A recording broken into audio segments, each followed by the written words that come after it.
Ciao coffee lovers, welcome back to Italian Culinary Academy. Today we are diving into the world of liquid gold brewed in the one and only Moka pot, or as it like to call it, the little metal magician that turns water and ground beans into happiness. Haha!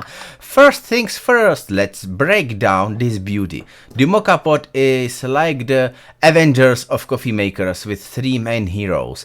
The base chamber where water lives and where it's patiently waiting for its steam transformation. The filter funnel where we load up the heavenly ground coffee, and the top collection chamber where magic happens and dreams are put. Oh, and don't forget, Moka pots come in two varieties, classic models for gas stoves and electric ones for those who don't trust fire.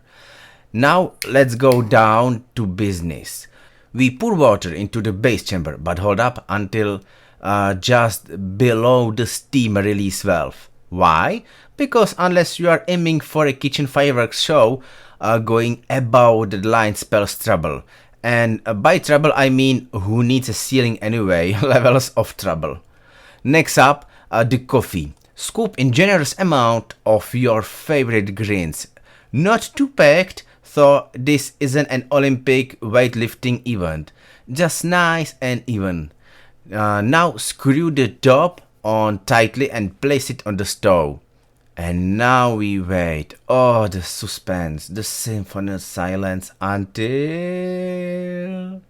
There it is. That sweet, steamy haze that says, I'm done. You caffeinated genius. Time to pour this masterpiece and savor that rewards. And there you have it, your homemade espresso, minus the hefty cafe price tag and the barista judgmental eye. Now let's talk about where this miracle maker came from.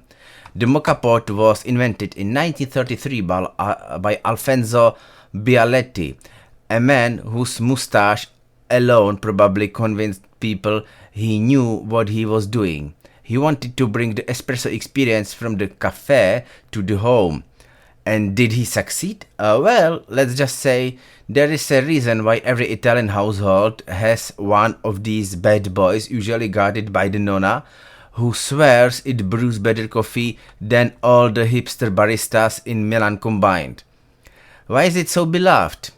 For one, it's the perfect middle ground, stronger than drip, less intense than a double shot that makes your eyelid twitch. It's rich, bold, and feels like a hug in a cup. Plus, Italians don't joke about coffee. No, really, there's probably an ancient proverb somewhere that says, he who forgets the mocha will be left espresso-less and alone.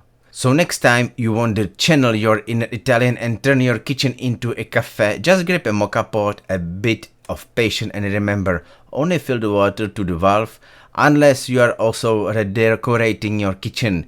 Cheers to keep it classic, caffeinated, and a little bit cheeky. Don't forget to like, subscribe, and share if you're even shaken in fear while waiting for the first hiss. Ciao!